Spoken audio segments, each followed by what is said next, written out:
Hola everyone. We all have difficult and tough situations in our life. These challenges could come to us in the form of our health, our money matters, or even in our relationships. We all go through these dark phases or low moments in our life. Even if you are a business owner, a service employee, a homemaker, or even a light worker or a coach. I'm extremely fortunate to do my first podcast with India's leading business and life coach, Dr. Ramon Llamba. Dr. Llamba happens to be my mentor and coach when I first started this journey. Through this podcast, she shares her story, her journey, and along the way gives in multiple tools and techniques to upgrade and transform your life. If you are somebody who is going through a difficult time or a low patch in your life, this podcast is for you. We at House of Light and Abundance handhold individuals who are wanting to upgrade and transform their life through a 9 months journey of reshaping their destiny. If you're one of them, you can get in touch. If you like this podcast, like, subscribe, and follow.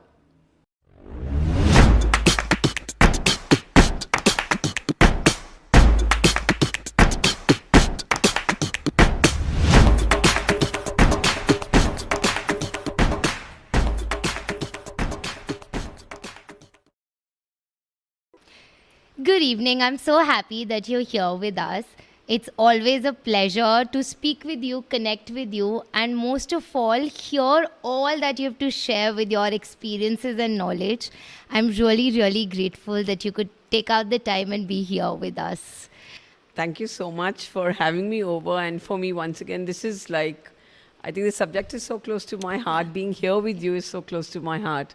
So I think I'm really excited to do this today. So without any delay, I want to have you share with us of, everybody nowadays is saying, I want to do self-work, I want to make myself better, I want to upgrade my life. What was that turning point in your life that you put your foot down and said that, I want to make a change in myself? And then you started working in this field. Later, I'm sure once you mastered it, you went and helped other people. But what was that turning point for you? So one good thing about my whole journey as a child, when I go back to remember, is I've always been a very, very self-aware person. So, and I think that's been one of the biggest gifts of me always being connected to my soul. However, when you're moving on in life, it's all going very smooth until one point where there's an external trigger of a certain life experience. Yeah. And that's exactly what happened to me when my son was born, and he was, and right after a year and a half, my daughter was born. And I was very committed to being a perfect mother because I did believe in human psychology. But the way I was handling my kids versus the way I thought I wanted to handle them were two very different aspects, because I realized my past programs were driving my relationship with my children, my behaviors. So there would be times I would get irritated, angry, upset. And that's not who I wanted to be as a mother. And when I questioned this gap, it kind of scared me because I began to realize I'm going to make certain mistakes that maybe my mother had made, which I was very sure I did not want to repeat. That was one of the biggest triggers that got me started on my self-healing journey. Ramon, if you can share one instance, if you remember, what was that space that you were in? How did you feel? Because, we all say that एक ऐसा moment आया जब सब reflect हुआ, but for a layman, what are those moments or what are those emotions or thoughts that you were also going through at that time that made you feel कि मुझे ये नहीं करना है? Yeah, so you know what? When we are growing up in life, we are in touch with the outer person that we become. Yeah. So for me, I was this very good girl in life who is disciplined, who loves life, who's calm and patient. And that's exactly how the world saw me. That's exactly how people perceived of me. But then we all have an inner demon inside us that's waiting for a trigger to come out. True.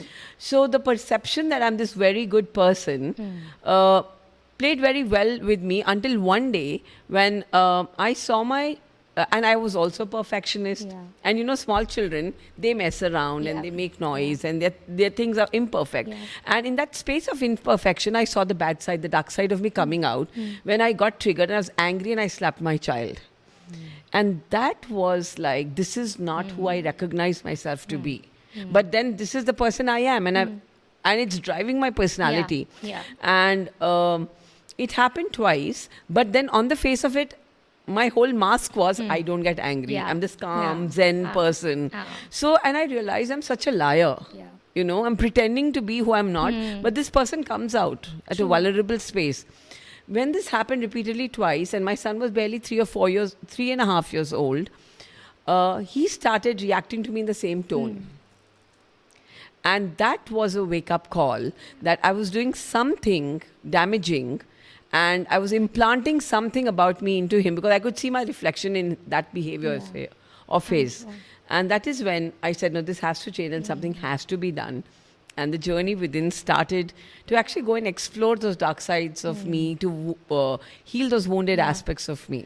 You know how rightly said that, everything that goes on within ourselves, we sort of think that this is who we are or what it is. But actual में उसका impact निकलता है actions और behaviours में and not just with our self we sort of try and put it out for others around us in our behavior, with our gestures, and also with our thoughts. And if you were working on that dark side of yourself, I think you would have come in terms with, this is who I am naturally, internally, and I have to accept it rather than put on a mask, say I am a perfectionist. Absolutely. I like things in a certain order. It's okay to make mistakes.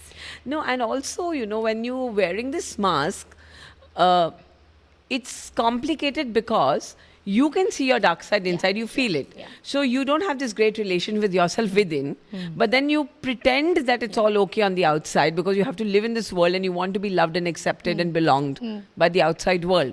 So it's a very contrasting personality which leaves you confused because even you don't know who you are. Yeah. Just asking you here, like you're saying that, we put on this mask because we look out for attention, we look out for belongingness from others, to be accepted in the society by our loved ones. We sort of put on this mask and say, I'm this person. Internally, why do we have this need, or what is that in us that actually pushes us to wear that mask? So see, if you understand the human psychology, the basis of our psychology is all energy, right? And we are more of energy beings in a physical body. Yeah. Like we have our physical survival needs for our physical body, like food, shelter, clothing, without which we will not survive. We also have some emotional survival needs. And when I'm talking about survival needs, means when these needs are not met, it is a threat for our survival. And the basic emotional survival needs for the human being, for a healthy psychological foundation, is nurturance, touch, love, and belongingness. And when we've gone through certain experiences in our life as childhood trauma, we have this wounded, dark aspect of us, which we hate about us. And we want to hide it from the world because we are fearful, if I expose this to the world, then I'm not going to be loved and touched, and my emotional needs will not be met. So then the coping mechanism to hide those wounds is to wear the mask. Because then we feel, okay, if I wear this mask and if I hide these wounds, like for example, anger, sadness, guilt, shame, we grow up with these emotions and they all become wounded, and they're dark side of us which we don't want people to see.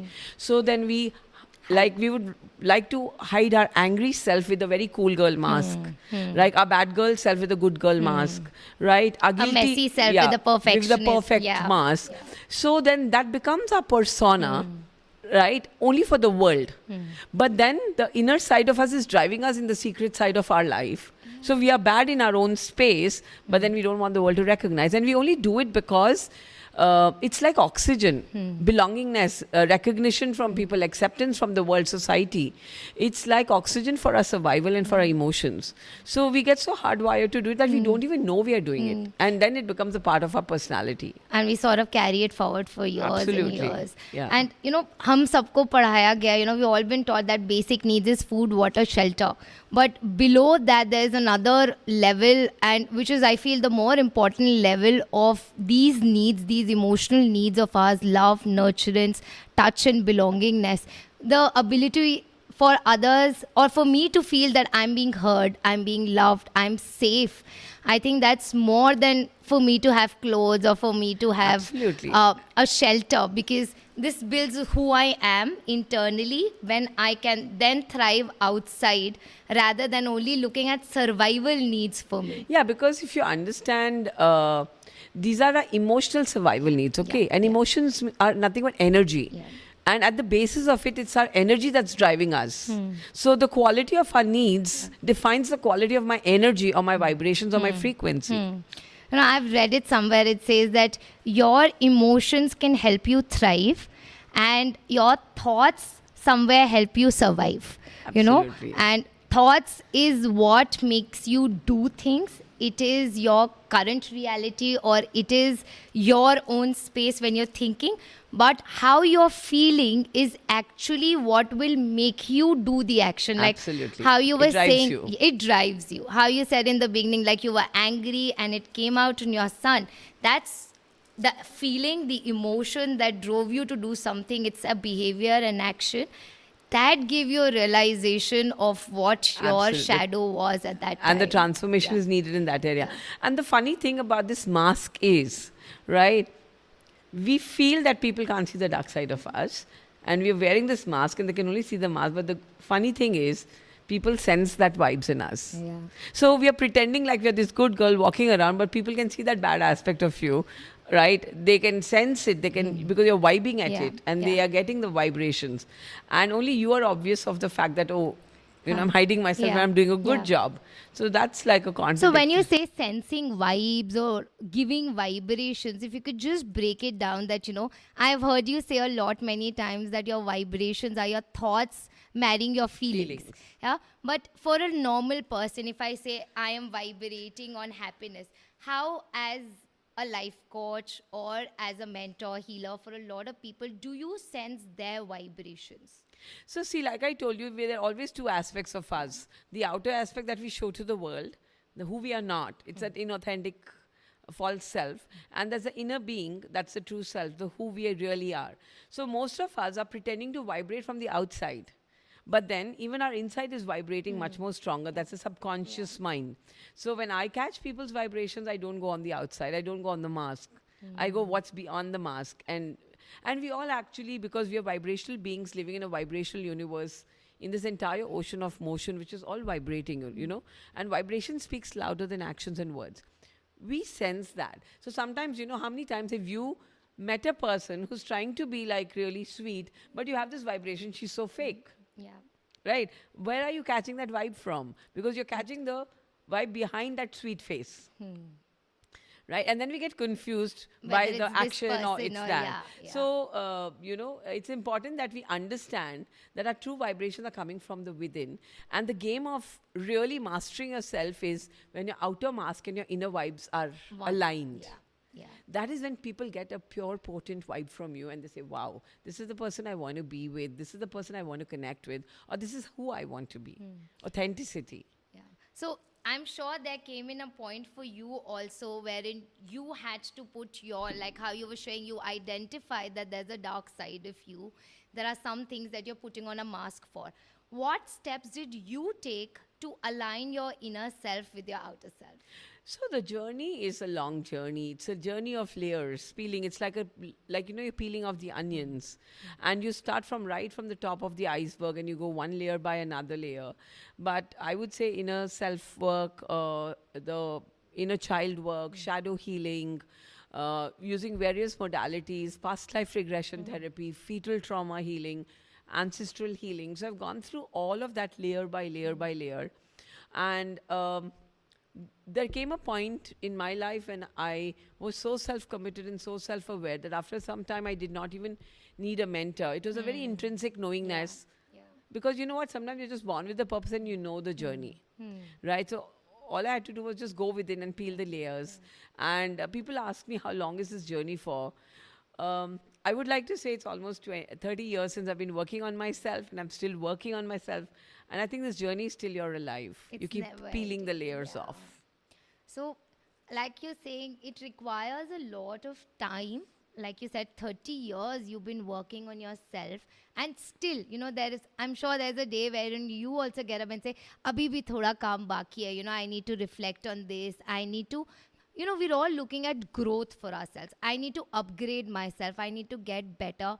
And that keeps going on. A lot of times I've found people nowadays say that, थोड़ा सा self work कर लिया, थोड़ा सा काम कर लिया, now I feel more empowered, I feel more prominent in my space, I feel better, I am healed.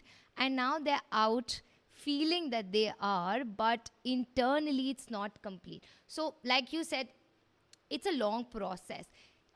For a lot of people, it's a short-lived, short-term work. What is it that you can give to us that we can continue to do, if you can share like a tool with us that we can work on? So, see, the first thing I would like to say is the day you give up on yourself, the universe will give up on you. So, treat yourself like a project, because you're here in life with an objective. And the objective is constantly to vibrate at a higher frequency. And we live in a universe of infinite frequencies. So, if you've mastered frequency X, why stop there? Let's reach Y. Why stop at Y? Let's reach Z. Let's reach the next frequency, and up and up and up. And like I said, it's infinite. The second thing, what I really want to say is that's my belief, that I'd rather keep working on myself, because my outer world is a reflection of my inner self. Life is a mirror. The field is just reflecting what's in my inner vibrations. So every time I don't like something outside there, it's an opportunity for me to go within and clean, right? And that requires some level of self-awareness, some level of consistency and commitment for the self. My only thing I would like to tell people is be very mindful of everything that's showing up on the outside, because that's an indication that there is some work left within. And like I said, treat yourself like a project and don't give up on yourself, because the universe will treat you exactly the way you treat yourself. And for me, stopping at some level is like stagnation. And when you understand the thumb rules of physics and energy's got to be in motion. True. So when you're constantly working on yourself, you are in work in progress, work in motion, and you're creating momentum, moment to moment. I think I remember telling this to a parent a few days back that, if I sort of stop and say, I'm done, I'm a failure, I can't do it anymore, or people telling me who I am, I sort of give in to my growth. Wherein what my understanding says is, I'm a caterpillar now and I will be a butterfly in a few days. I just have to trust the process, and like how you said, have the willingness to aim for more, grow for more every day. There is no end for you to stop. Like how you've been working for 30 years, and I'm sure you aim to work for many more. Absolutely, yes. And similarly, second thing that you said was keep working on yourself. You said be aware about yourself.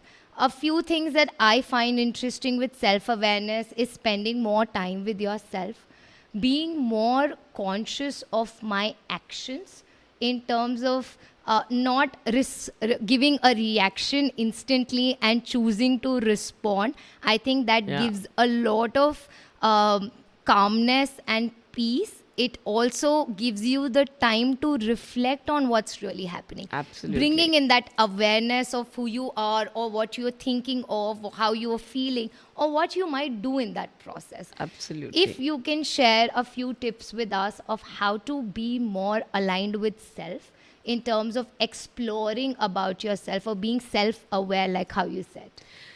The key to self-awareness is, number one, being connected with your prana, your breath. That's the first step. Because I always say breathing creates awareness. Because every time you take a deep breath in, you're breathing in more new cosmic energy, right? And that's the light energy. So you're throwing light into the darkness within. Awareness is like, it's like you're taking light into a dark basement to see where the dead rats are, where I need to house clean myself, right? So breathing is the key.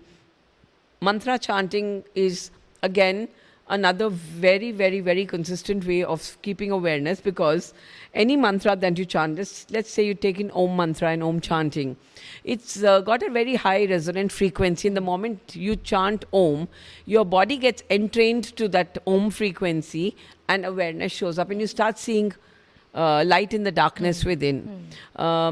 Yoga is a very, very good way of practicing awareness, mindfulness, being in the moment. So anything that keeps you in this moment, focus, meditation, is the first key to self-awareness, because then you're aware that I'm in this moment and I'm not in my past, or I'm not in a future that I'm predicting how it could be. Because when you're in your past or your future, you've lost on this moment.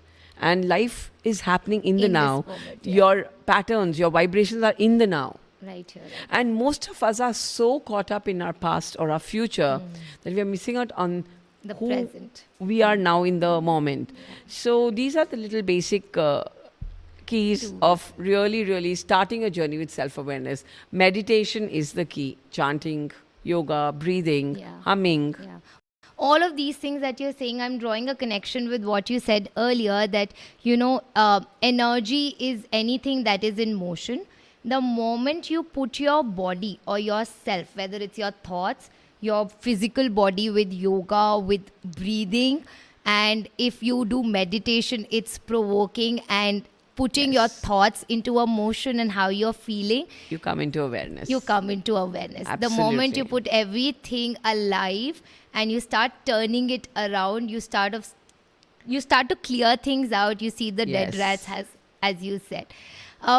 Going back to where we started, that, there was a space for you to begin this journey and you did your self-work for 30 long years. I'm sure there came in a lot of challenges and hurdles in your life where you were demotivated or you wanted to stop this journey, or people around you sort of put you down in that space. How did you feel in those moments, or what all happened? So you know what, we are talking about energy work 30 years back. Okay, I was very inspired by Deepak Chopra, who was again a pioneer in quantum physics, and I always wanted to be him. And as a very young child, I just knew my purpose or my dharma. I was always connected to my purpose or my dharma in this lifetime, and I knew I was born for transformation, but I had no clue how this is going to look like.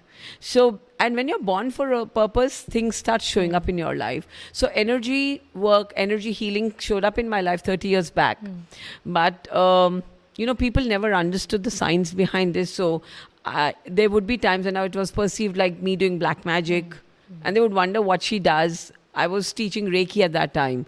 And Reiki was very, very new. But in my heart, I knew that it was the right path. Challenges were very, very, very big because we are dealing with energy, okay? And energy is non-physical and we don't have validation. I still remember when I came back with my certification as a life coach in 2009 from US. And I started talking to people about I'm a life coach, and they would ask me, do you save people on the swimming pool? Are you that coach? And that would demotivate me a lot. There have been times when I've really interacted with the negative vibrations, negative energies, and that could and I did not know how to handle that, the dark side of energies, and that would freak me out. And there was a time in between where I really quit everything for 6-7 years. Because it really scared the shit out of me that I don't want to be dealing with energy, But today where I am, after having done my PhD in quantum physics, understood the science behind the whole thing, I think it's such an infinite, beautiful realm that I've tapped into. The frequency, the dimensions, when you talk about the universe, the law of attraction, these subjects of karma science, they're like really, really motivating. But getting here has been a challenge. I really wanted to go and shape up the corporate world at that time, right? And I started tapping into a lot of corporates, but then they would say, we don't talk about emotions in the corporate world. We don't understand energy. because it's all about IQ, IQ, IQ. But today, when I look at the world that we are in, the new age, it's all about EQ and SQ. Yeah, You know, so it's so phenomenal to have stayed consistent through that journey. There was a lot of rejection, I remember, because I really wanted to heal the world. And I'm talking way back in 1998, I think I'd approached Apollo Hospital to start energy healing like Reiki, and we were rejected. And I still remember having a conversation with the doctors where they said, then what would happen to us, you know, if just by touching someone you could heal. But they never understood that this was always complementary and alternate. We were never trying to become the front line. We were trying to only complement healing process and accelerate it. However, today's doctors do acknowledge it, and they do send people for alternative medicine and alternative vibrational therapies. Yeah. You know, how rightly you said that in corporates for a very long time, and I think in education sector also, it was all about IQ. All about intelligence, how well do you respond to things, how much attention you have, things like that. Now, not just EQ and SQ, but it's come with a package of people looking at the physical quotient as well. Absolutely, yes. So when doctors are working on health, which is physical aspect, you know, life coaches, healers, transformational people like you are working on the IQ, EQ and SQ quotients of people. So together, hand in hand, I feel it becomes like the perfect combination to get better. That is why it has been termed into well-being na. Sara kuch holistic well-being. Yeah, because if you understand, see, your IQ, your EQ, your PQ and your SQ are like the four tires of the same vehicle. And even if one of them is not aligned, you know, your journey is wobbled up. And it's important we understand that when you look at holistic well-being, you got to be sane in your mind, in your emotions, in your body and your soul, your spirit. And that is when you completely feel a whole and complete life. And today I think people have started recognizing that. True. I was talking with somebody sometime back, and yahi same conversation of IQ, EQ, PQ and SQ, and they said, किस पहली चीज पे काम करना चाहिए, you know. And I found it very funny telling them that, you know, कोई एक चीज पहले नहीं आ रही है. It's all a package that you have to look at. And if your intelligence is there, your IQ is going to impact your EQ, PQ and SQ, or your, you know, your EQ, your emotions will impact your physical body. It will impact your thoughts and your reactions. So you have to look at all these four aspects as one, because the moment you work on one, the others will benefit. Absolutely. And if you ignore any one aspect, that also will start showing in the remaining ones. So going forward with the point that you faced a lot of challenges, it's been a 30-year journey for you. You've been doing this kind of work for a lot of people. And I know this because I've personally been with you for the last 2 years. I've seen people coming from different domains to you, whether it's their personal self problems with money, problems with relationship, problem with health. You know, a lot of challenges come to you. People come to you with these challenges. What has been your highlight, or what has been your forte of dealing in these kinds of problems? Dealing or helping them deal? Helping them deal. So it's basically the two aspects of this. Number one, I really, really know the subject well. I mean, it literally runs in every cell of my being. And I owe that to also the prior wisdom in many lifetimes that I've carried this. So it's a very intrinsic knowingness and knowledge, you know. So I don't have to study a textbook for me to get a grip on how to understand people and find solutions for them. And the second very, very important aspect is because I've done my own self-work, right?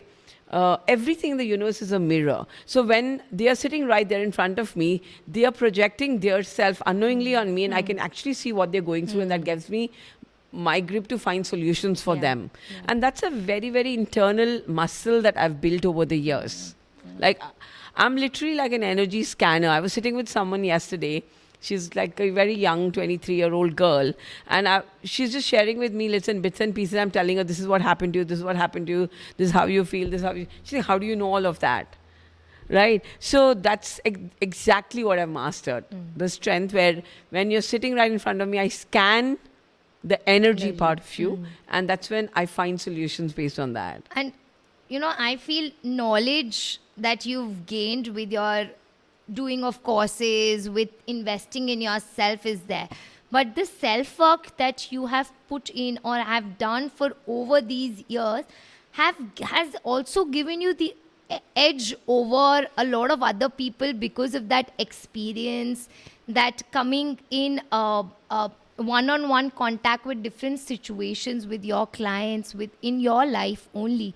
I think that knowledge, along with knowledge, your experience has helped you master this for a lot of people. Actually, it's the mastery over the subject. It's the mastery over the whole, world of vibrations, a non-physical world. And having a grip on the thing is what I think keeps me going. How lovely.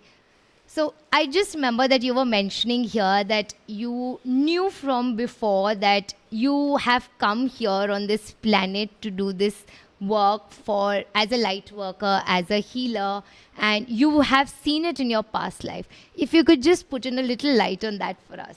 Yeah, so if you understand the whole objective of a soul coming into a physical lifetime, there is always a dharma. Dharma means purpose. Now, this is the most misinterpreted word. Because dharma people assume as religion, dharam. But our dharma is really not a religion, it's a religion of the soul, the purpose. And ideally a fulfilled life is when your karma is, or your dharma is driving your karma, your actions in life. So at a very young age, I had this very intrinsic knowingness that there's something I have to do to transform the world. I remember at the age of 13, 14, I would wake up crying when I saw like even my parents would fight, or I would see my friends fighting and things not going okay. And it was not okay for me. It was really not okay for me. I just thought that it was my responsibility that I have to do something to transform this world. But then I lost the whole essence of it in that age when you're between 18 to 21. You're in the college life, you're having more fun. But right after I got married, again, the whole trigger came back that there is this purpose that I need to pursue. And that is when I met my mentor, Dr. Brian Weiss, he's written the book Many Lives and Many Masters. Yeah. And my mentor then, Dr. Kajal Ghosh, she regressed me. So under these two regressions, I did see that in many, many lifetimes, I was in the transformation work. I was born as a light worker. And the work was left incomplete for many, many reasons. And I was carrying that dharma in this lifetime of mine. And the blueprint of all of that was in my soul. So today, I don't need any textbook to even know the knowledge because it's all within. I mean, even throughout the 2-year course, if you see, I rarely use a textbook because it's also intrinsic. You know the knowledge. When I regressed, when we went through this past life regression, I could clearly see that in this lifetime, my purpose was to ascend people into the fifth dimension. You know, we've been talking about the fifth dimension since 1990, right? And at that time, nobody had an idea of what was going on. So there has to be a reason why this knowledge came to us at that time. The process of ascension was given to me. Right, by one of my masters and my gurus, and we were asked to take this lineage forward, right? So all of these were good signs and symptoms for me to even acknowledge and to honor my existence here and my purpose here. That was all within you, and you it just came. Yeah. But I'm sure it would have, I've been reading about it. It says you get your spiritual callings. You see some signs, maybe you see manifestation numbers, angel numbers around you. You start hearing sounds. You're more empathetic towards people, or you feel like how you said that, you're here for a purpose, and that purpose is to heal or to transform or to support people in need and to do the best. What were your spiritual callings in this process when I'm sure कुछ signs, कोई symptoms जो आपको दिखे उस time पे? My spiritual calling was very intrinsic. Okay. It was a knowingness. Okay. So, see, you only need a nudge from the outside when you're disconnected from Yeah, the inside. yeah. Then the angel numbers are trying to kind of connect you to the inside. The connection was already there. It was a very intrinsic. Like I said, I could feel it deep down to my DNA. Yeah. I mean, it would not let me sleep. About 29 years back, we conceived the name Golden Age Transformation. People would ask me, what are you going to do in this? And I had no clue. But I just knew we want to transform. And that's why I used the word transformation there. It was a lot of meaning for me to add that word. I just knew I had to transform people. But at that time, there was no real clear roadmap of what am I really going to do and how is it going to look like. So I've also read this somewhere that says that, you're talking about karma. It says, karma is what you bring from the past lives, and you're here to sort of remove that excess baggage, or here to find and enjoy what you've New not meaning. done. You find a new meaning, a new purpose for yourself. So was this your extra baggage, excess baggage that you were carrying from, like how From you the said? negative side of it, yes. There were a lot of mistakes that I had made in this journey, and I could see that one of the biggest mistakes I saw in one of my regression therapies was even before I could complete the knowledge. Because see, you know what? As spiritual people and knowing the knowledge inside, without honoring my gurus, I would just move out to give the knowledge. So that was one of the biggest mistakes I made. So this lifetime, I just made sure I'm not going to repeat that. Although the patterns start showing up. So that pattern started showing up where I was in a hurry to, leave things incomplete in my learning and start going and giving the world. But then this happened twice, and that repeated pattern showed up, and that's when it was a wake-up call for me, because one of my gurus stopped me and told me, finish what you started, get a grip. See, because you know what, till you're not walking your talk, Yeah. how can you teach someone? True. Right? So there was a huge gap there, because I had the knowledge, I wanted to teach the world, but it was not implemented in my own life. Right? So that's when I felt very inauthentic about myself. And I said, this lifetime, I don't want to make the mistake. I'm going to first implement this on my life. So I took a gap of 5-6 years first to transform my own life. And then the reason why people today really find me very authentic is because I only teach them what I practice in my own personal life. What I don't, I just am not interested in even touching those realms. I'm going to come to what you practice in 2 minutes, but I want to add in here that how you're saying it's so important to do the self-work first, to be grounded, to be stable, to be safe and stern in your space, to be able to support and help other people. I've heard a lot many times the example of a tree. If the roots are not stable, not rooted deep within the ground, the tree would swing by left, right with the wind, with other natural calamities, but it will not be able to grow, bloom, and be there for the purpose of providing food, shelter, or fruits, anything of that sort. So it's important that you do your groundwork with self and be more stable in your space. Once you feel you've mastered and upgraded, transformed your life, is when you step out to help and support others. Absolutely. Coming to how you work on the things, like you were saying that, it's important that we keep working on ourselves. What are simple things that Dr. Ramon Llamba follows in her everyday life to be on the path of balance and alignment and momentum? So it's like, you know what, having a bath every day and having breakfast every day. It's important that we kind of have an energy bath every single morning. So my mornings are very, very, very special for me, where I make sure I'm up at 5 a.m. My 5 to 7 a.m. ritual is like the best ritual for me, where I first, clean my own energy field, and vibrationally I decide my day. So I'm already vibrating at a frequency. I'm setting the tone for the day, and I know life is going to take me there. I wake up in the morning and I scan my body, I scan my emotions. I see if there's any debris left from yesterday or from the day before, where people have done something for me and I'm carrying garbage and I'm clear I don't want to carry it. So forgiveness is an everyday act that I go through. Every single morning, I ask myself, who do I need to forgive? And you intrinsically know, you feel the energy in your heart or your head or your body. So forgiveness is one very important aspect of my morning ritual. Then my breathing and my humming is like an absolute vibrational bath that I go through. And then 15 minutes of grounding and earthing, walking barefoot on the grass. So this is how I love to start my mornings. And I've set my tone for the day. However, then throughout the day also, there's a lot of self-awareness moment to moment. Because there are times when I slip into the animal side of me, I get reactive, or maybe something might trigger me. But that awareness is so strong that it brings me back to my conscious self.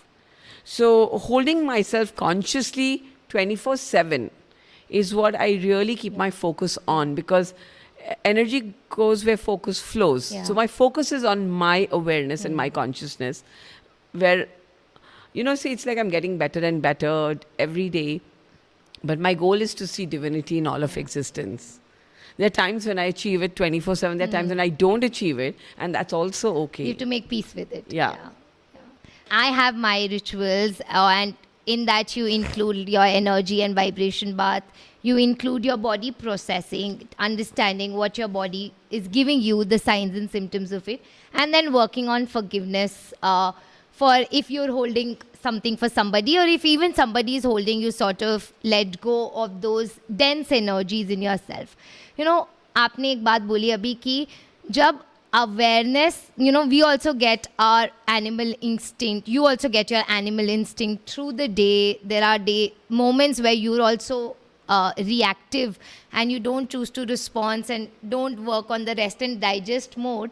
And that awareness that comes to you is so quick and it is so natural. I feel that comes because you've done the self-work. Yes. You've tasted that portion of awareness and you've tasted how it looks like to step out of that space and observe it a little, or be conscious that, okay, now this is happening. It comes with time and it comes with practice and efforts that you've put it in your self-work. Yeah, like I said, it's like mastery. It's Yeah. like learning to ride a bicycle. You get better and better as you practice. Yeah. Practicing is the key. You must understand that our cells, they function from memory. Right? They don't function from conscious mode of our cells. And what's driving our physicality is all of these cells put together as a community. So you have to practice anything enough so that your cells memorize that new way of being. So now my cells are so aligned to a happy me, a non-reactive me, a conscious me, a calm me, that every time I get reactive, my entire body retaliates, and it makes me aware that, listen, you've gone in the wrong direction. Like the first step is then forgive yourself. That it's okay. I forgive myself, and I don't go into self-bashing and self-blame, but I give myself permission to have gone faltered and come back to the path. Come back to the path. You will deviate, come back to the path. Just know that you've deviated from your path. That's enough. No, I always tell my teacher community and my parents that self-awareness is nowadays a skill that we build on. It doesn't come to you naturally. Absolutely. It is not something that is God-given to us. It's something that you have to work on step by step explore. I will differ here. It is a God-given muscle. We lost it over time. So you have to sort of tap into recall it. it. You have to tap into it. The whole, we've chosen to be who we Yes. are, and the package is inside of us, but that memory of the choosing and Yes. selecting and storing the information is not there. So to build that, we all can cycle, we all can drive a car, but to learn that, Relearn that again. we have to relearn the step-by-step process. When children come to school, they don't know ABCD, they do not know counting or how to manage their bodies, the balancing, gross motor skills. We work on it step by step, and once they've done it, they're masters of it. So how you said that, every master has to go through a process. I was reading this quote and it sort of resonates here. Every master was once a disaster. Absolutely. I love that. Yeah. I've never heard of that. But Yeah, so I was reading it in a book and it just stuck with me so beautifully that absolutely. we all were disasters in a space, and understanding that moment, working on it over and over is when we Is the key. excelled in it and we became the master of self-awareness. Absolutely. And the moment I lose it for my actions, my reactions, I get a knowledge of it, and that consciousness sort of beautifully slides in. Absolutely, yes. We're talking about energy work, and you've been doing it for so many people for so long. You do your energy cleansing, you do your energy work.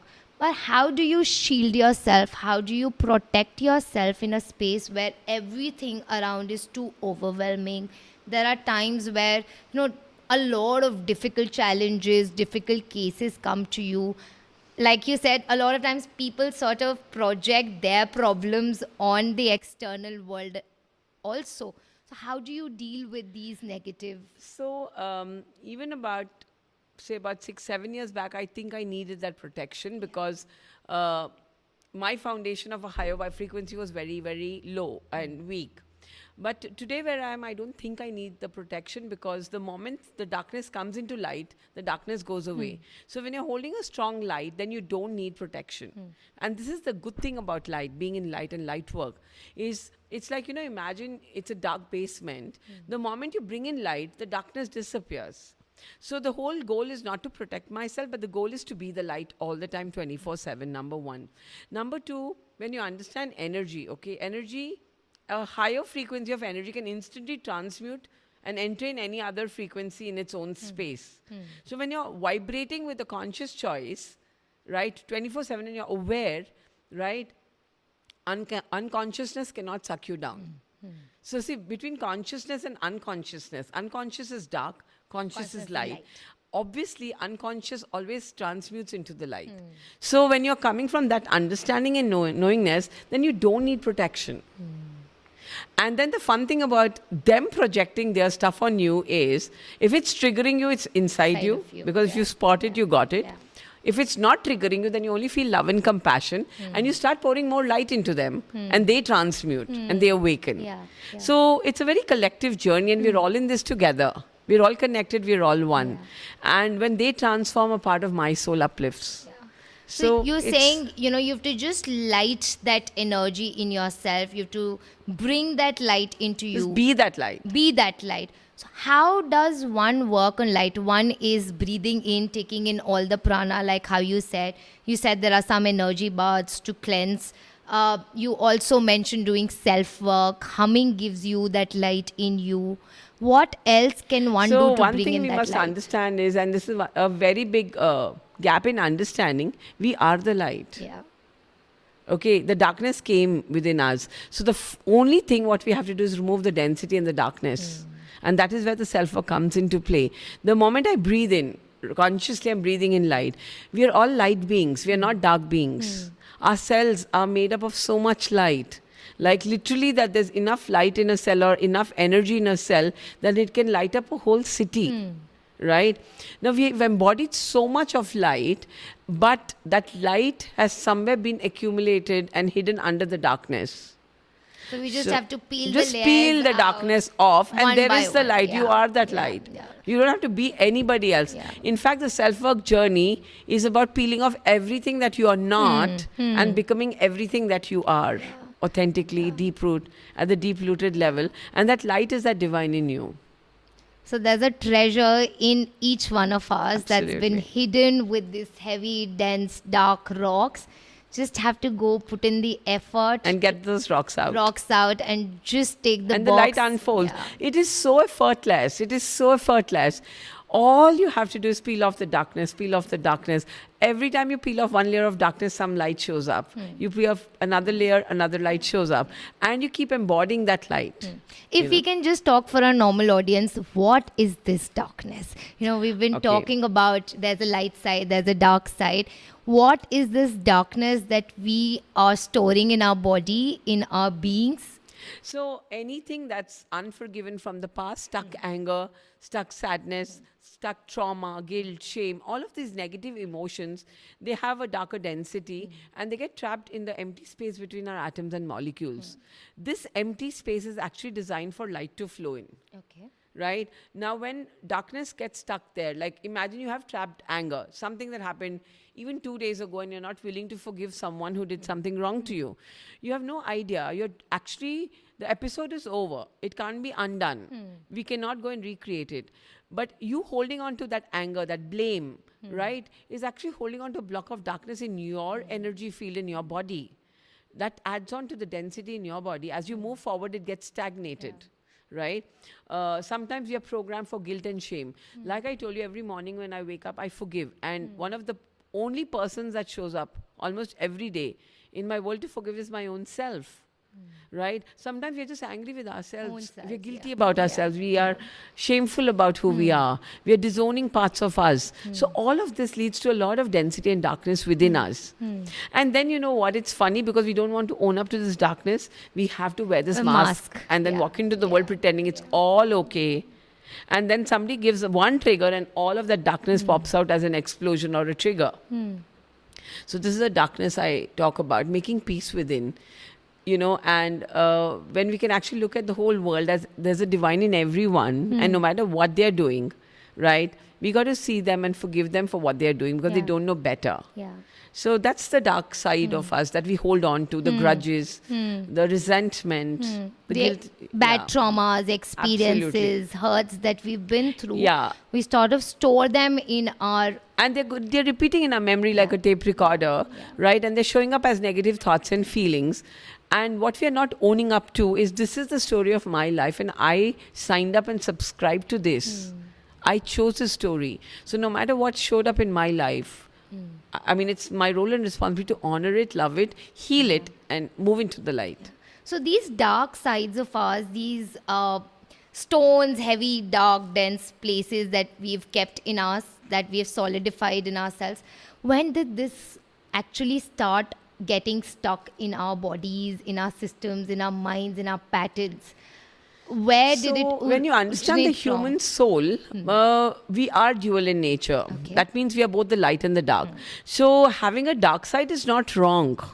Right? We are all born with the light and dark side. So when you look at a small 1-year-old child, the child has positive and negative emotions, light and dark both. The dark is actually not a negative or a dirty side or a bad side. It is just the feminine side, the electron, right? The negative charge. It's got a negative charge. The light side is the proton, the positive charge. And we need the electron and the proton both to become the atom, to create matter. So the human soul is very dual in nature, light and dark both. But the dark side gets stagnated when it is emotionally wounded in our childhood by the messages we receive from our caregivers and our environment. Like, let's assume as a child, you're displaying anger. Now, having anger is a normal human trait. But when you were shamed for displaying anger and you were punished and it was told to you that, oh, this is a wrong aspect of you, that healthy anger gets wounded and it becomes a stagnated, wounded dark side. Now, that is what we are storing in our subconscious memories. So all of these wounded aspects of us get stored even barely before we are 7 years old. But they start showing up only after 14 to the outside world. So that age of 7 to 14 is a very confusing stage for kids because they're just kind of dealing with that wounded aspect of them.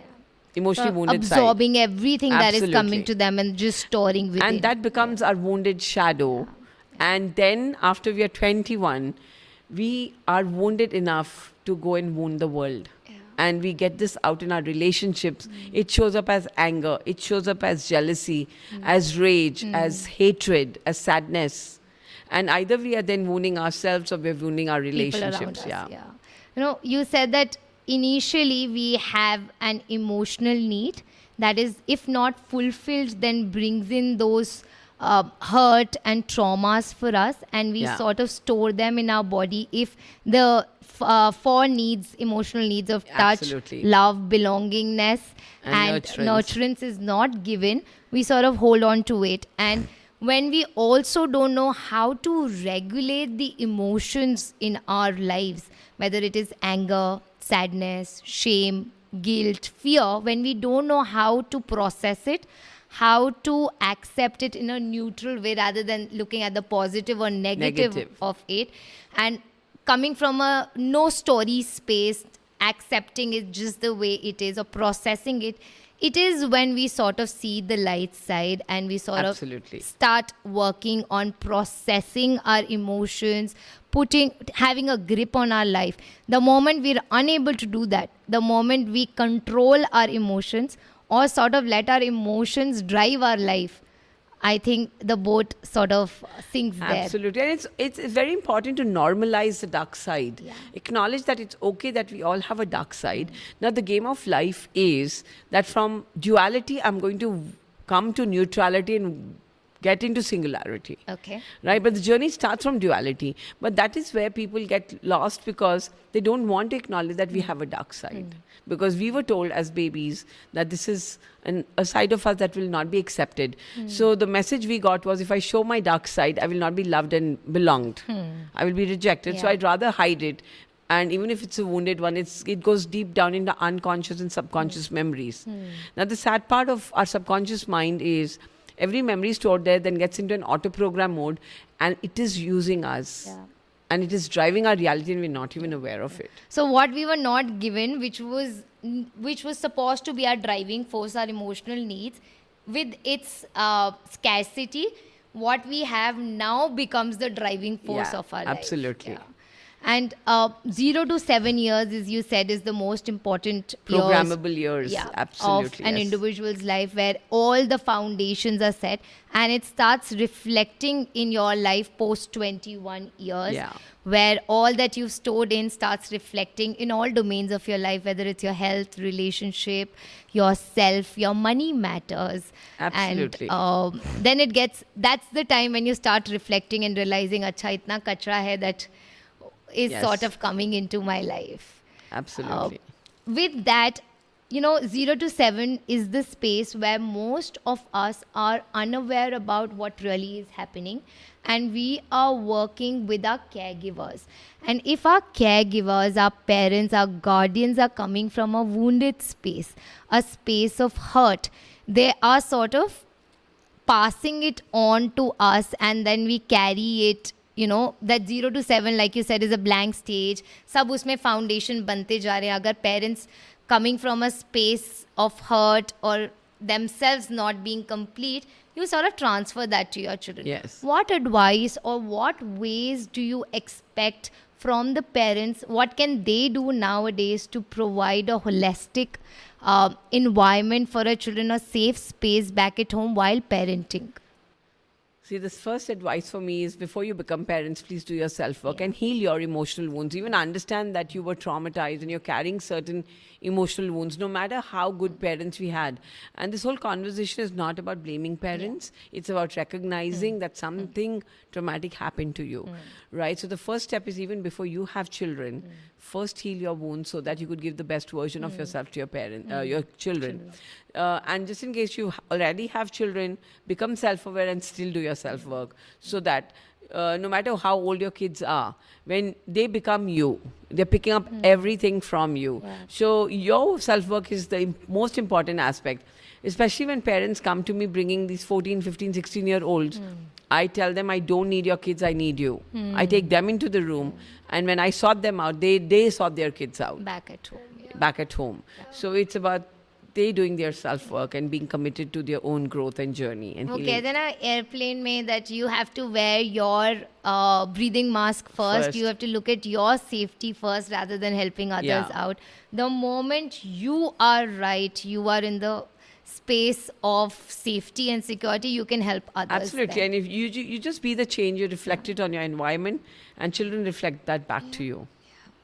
So also asking you, you've been doing this work for so long. What is that one driving force that you have, one mantra that you tell yourself every day? That, one liner, a speech for yourself that kind of motivates you to do the work that you're doing? No, I don't have a one-liner, but I'm in touch with my purpose. I'm in touch with my purpose at every single moment of my breath. It's not that even if I want to lose it, it doesn't lose me. It's such a strong grip that there are times when I do get fed up and I say, okay, why should I be doing this? Now there's so many coaches in the world, let them do it. But there's some fire in the belly that doesn't let you sleep, So I don't even need a mantra to keep me going, because that fire is so strong. I think it's the fire of purpose. It's the fire of dharma. So we know all that you've been doing, and I'm sure the audience has seen you a lot, many places doing a lot, many works that you've been doing. What is it that we expect next from Dr. Ramon Llamba? My journey is consistent. One thing I really know is somehow when I look at the outside world, there's a lot of there's a like kind of a race, and I'm absolutely clear I'm going to go on. I'm just walking on the path I've built, and there's nowhere I want to go because I don't know. As long as I'm alive, I just want to transform. So there's nothing next, or it's a consistent, very consistent and committed path of more, because I just know I have to nurture my path and the fruits will keep multiplying. So I don't plan the next. I think the universe has it in store for me. I've never had a next for myself. I've kept walking the path, and the universe always had the next decided for me, and it was always there. So I will also be surprised to see the next as much as you all are. I'm just walking the path. Every day, I think kuch naya you keep doing. We see your Instagram posts, we see your webinars, we see the kind of work that you're doing with your clients, your coaches. We see that you have been nominated for Asia's 20 most favorite women leaders, and congratulations. Thank you. To And you that for was a real surprise for me. It was by one of my very old fans, where he leads this business world, and this contribution that we done to him in his life many years back. So suddenly one morning I woke up and he said, "I owe this to you, ma'am," and I think you're one of those inspirational Wow. people, and that was like a real nice surprise to me. You do too. great It felt work. good. It comes back to you. Yes. This is, I think, another part of your karma. What goes out comes back in. Yes. Ramon, I'm so blessed and grateful that, हर किसी को एक ऐसा लगता है मेरी life में एक hero है, मेरी लाइफ में एक इंस्पिरेशन है. For me, I think every time I talk about it, it gives me goosebumps that you're my hero. You came into my life when I needed you the most. You guided me, not just me, my husband as well. And we're really obliged for all that you've done. And I'm fortunate that I get to meet my hero. I get to spend time with her. I get her advice on a lot of things. I have her on my speed dial whenever I need her. I'll call her. I can take pictures with her. Have you had that moment in your life where you have met one of your heroes? Yes, a lot of moments actually, because there was this time when I was in this conference where I met Louise Hay, Dr. Wayne Dyer, and Deepak Chopra on one platform. Wow. I was like jumping on my seat because I'd heard of these people when I was a little kid, and I wanted to meet them and be like them. They're somewhere the pioneers of the work that we do. Yeah, absolutely. And I think only Deepak Chopra is alive right now. Louise Hay and Dr. Wayne Dyer, we lost them. But you know what? I'm so blessed to have met them.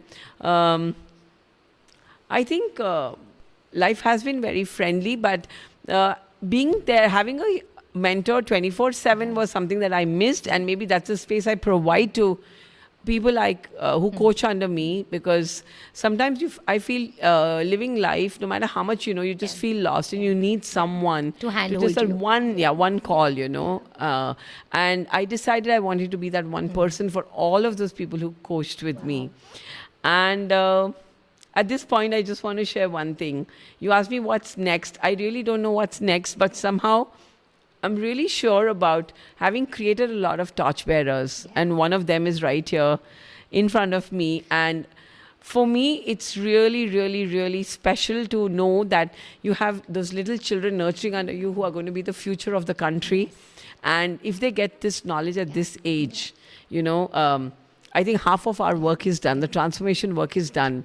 So I would like to acknowledge you for this, Sonakshi, for taking this so hands-on, and especially for the little children the changes that you're making in the school, and showing up the way you showed up as a torchbearer.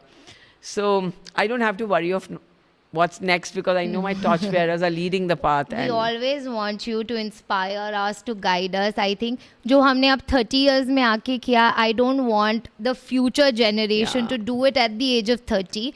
We've spent 30 years struggling being upset and sort of cursing self, life, situation, people, everything.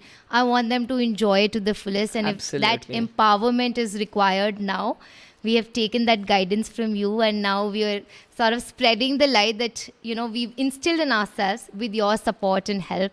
So thank you for being here today. I think talking with you is so insightful, and keeping a track of time gets extremely difficult there. Uh, your experiences, your knowledge, everything is like a handbook for us, life coaches, for healers to build upon. I'm so grateful that we got a chance to be with you on board for your program. And I hope this collaboration and this love and nurturance that you've been giving me and Mohit continues for times to come. I wish you the very best for your future, Ramon, and I hope that we keep doing such more events for our audience.